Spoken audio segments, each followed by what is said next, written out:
Shrek e a Fiona, vamos supor, no Shrek, no filme 1, eles ficam juntos, enfim, isso aí é o desfecho, tá? É o final da narrativa. Vamos lá. Os fatos de uma... Lei número 7. Os fatos de uma história acontecem em determinado tempo, que pode se referir à época em que ela ocorre ou à duração da história. O tempo dessa história é caracterizado como cronológico ou psicológico. Então vamos lá, vamos ler o quadrinho. Cronológico. Cronológico, cronos, da ideia do tempo o quê? Do relógio mesmo, tá? É o tempo que segue a ordem linear dos fatos. É o tempo de fato, né? Quando a gente fala em cronológico, é a maneira como as coisas realmente acontecem, ok?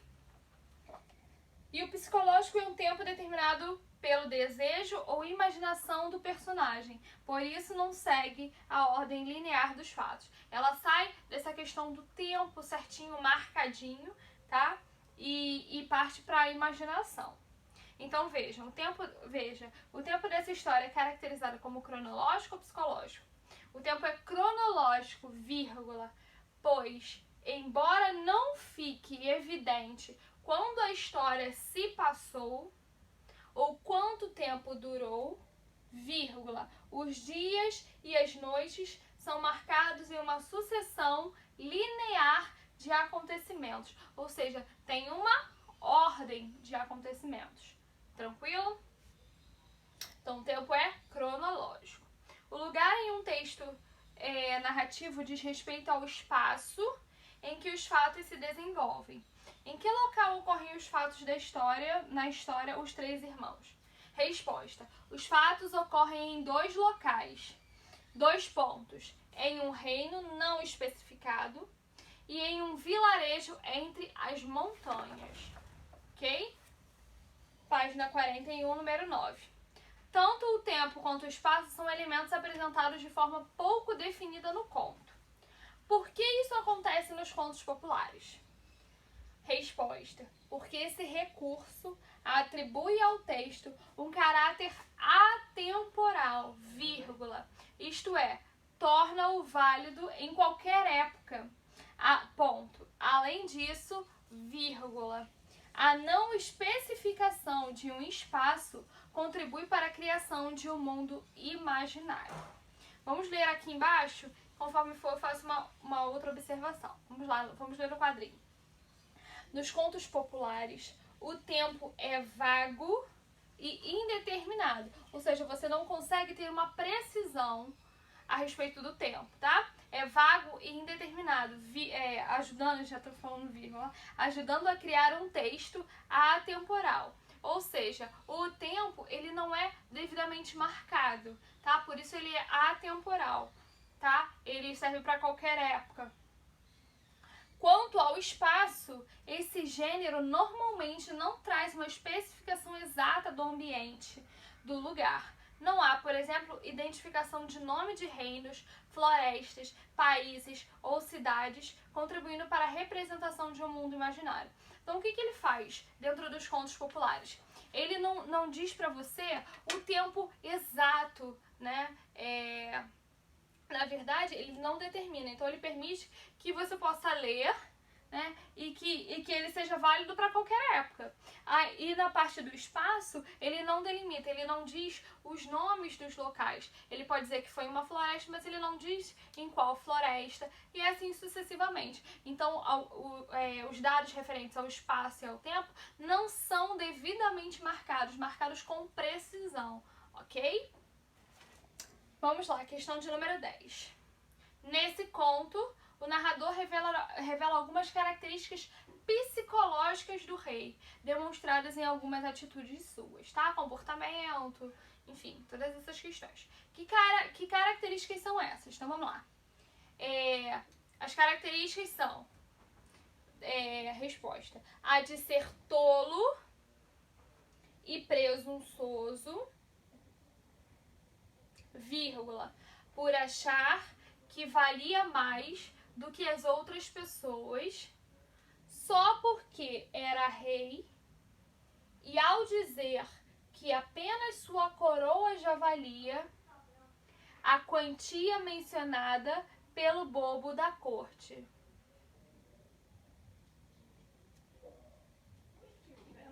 Vamos lá.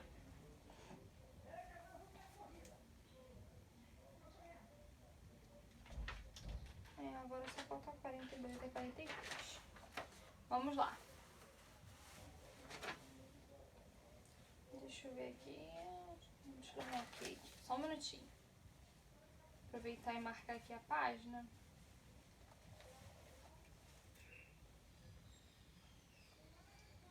Aqui.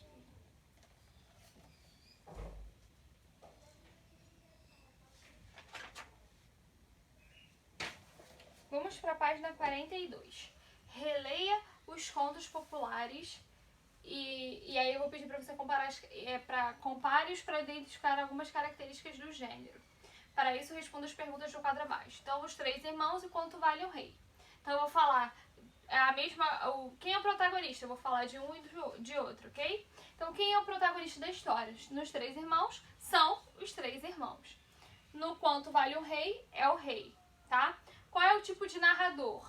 Narrador observador, nos três irmãos, e narrador observador também, quanto vale o rei, tá? Lembrando que narrador observador é aquele que não participa da história. Ele, na verdade, ele enxerga, ele conta a história por meio de um afastamento, ele se afasta, tá? Ele não participa da história, ele observa.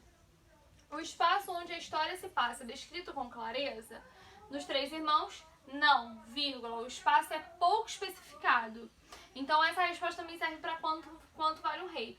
Não, vírgula, o espaço é pouco especificado, ok? O tempo é marcado na história?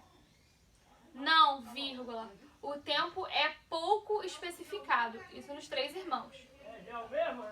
E quanto vale o rei? Não, desculpa a gritaria, João. Não, vírgula, mas pode-se inferir, ou seja, pode-se deduzir que a história se passa numa época em que havia reis e bobos da corte. Qual é o ensinamento da história? Uma possível resposta, nos três irmãos. Mostra a importância do trabalho em grupo e da união entre as pessoas. E no quanto vale o rei, o nosso valor não pode ser medido em dinheiro ou posses. Ok? Essa é a resposta da página 42. Agora só falta... agora falta só 43. Vamos lá. Com base nas características do conto que você estudou, qual dos trechos acima se refere a outro exemplo de conto popular? Bom, a resposta é o texto C, esse que começa, o céu estava escurecendo rapidamente. O texto C, vírgula, visto que, ou seja, já que apresenta um personagem, entre parênteses, manezinho, fecha parênteses, tá? Vírgula, em torno do qual a história se constrói, vírgula, por meio, vírgula, ainda, vírgula de novo, de uma sequência cronológica de ações, ponto. Outros textos são, vírgula, respectivamente, ou seja, na mesma ordem, respectivamente, vírgula, um diário e um calço, ok? Então, nós fechamos aqui, 3, 4, ok. Fechamos aqui o conteúdo, a correção desses exercícios. Bom, as páginas que eu quero que você faça, João, a 44 eu não passei, ok? Eu vou pedir para você fazer da 45 até a 48, ok? Mas veja só. 45 a 48. Olha só, lá na 45 eu vou fazer um esclarecimento antes de eu encerrar, ok? Bom, foco narrativo. Aí, chamamos de foco narrativo o ponto de vista utilizado pelo narrador para contar uma história. Então, veja só, eu falei narrador observador e eu não falei narrador personagem não. Mas nós temos narrador observador, narrador personagem e um onisciente também, tá? Mas aqui no texto a gente está trabalhando só com observador e narrador.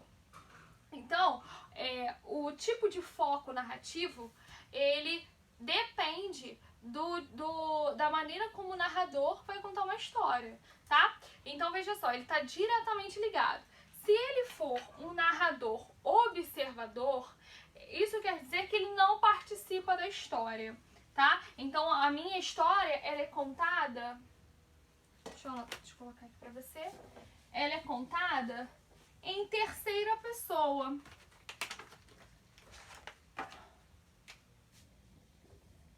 Mas como assim em terceira pessoa? Né? Você pode estar se perguntando, como? Ele não participa. Então, por exemplo, ele pode chegar e falar assim: ela dormia naquela tarde de inverno. Ela dormia. Então, veja, ele está contando a história se afastando dela. Ele está contando algo que se refere a ela, não ele, ok? E aí, a gente narra em terceira pessoa, ok? Que é quando o narrador conta a história de forma afastada. E aí, o foco narrativo vai ser em terceira pessoa, ok? Agora, porque o ponto de vista dele é de observar. Agora, se o ponto de vista dele for como personagem, ele pode dizer o seguinte: eu dormia naquela tarde de inverno, por exemplo. Veja que o narrador, ele se colocou, ou seja, a pessoa que conta a história, o narrador é aquele que conta. O narrador, o que ele fez? Ele se colocou dentro daquela história.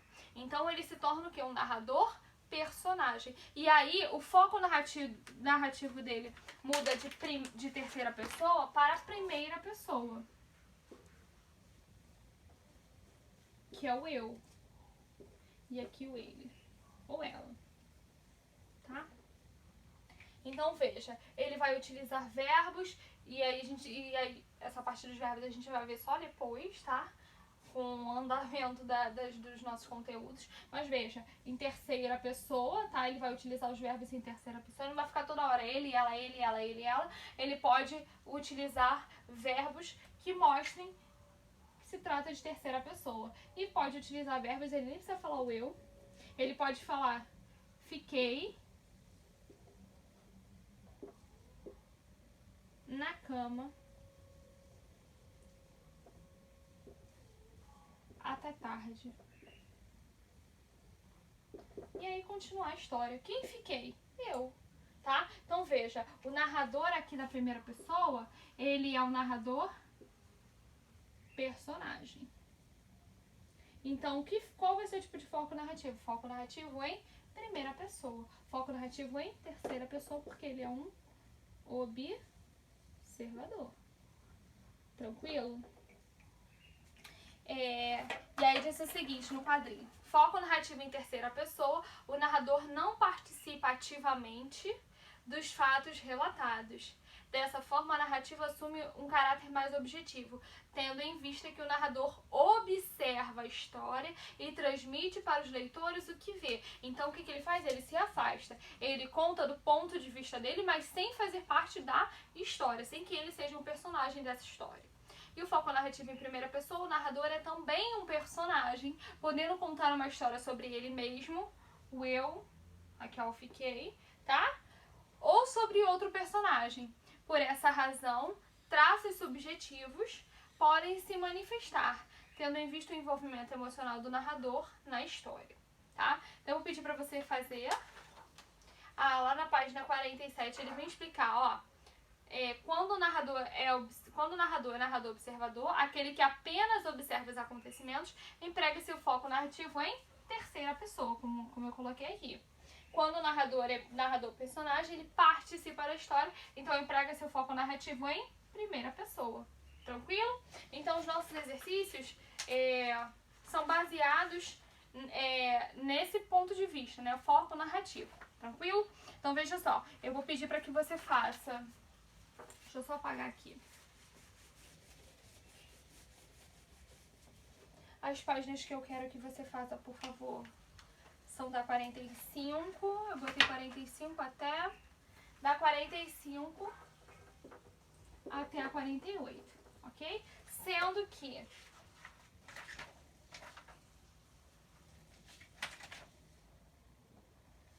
na 48, eu quero que você faça apenas a questão de número 5, ok? Porque a 49 é resposta pessoal. E na 48, a número 4 também. Então, veja, da 45 até a 48, sendo a número 8, sendo a página 48 apenas o número 5, ok? Bom, espero que sim. Um beijo e até a próxima.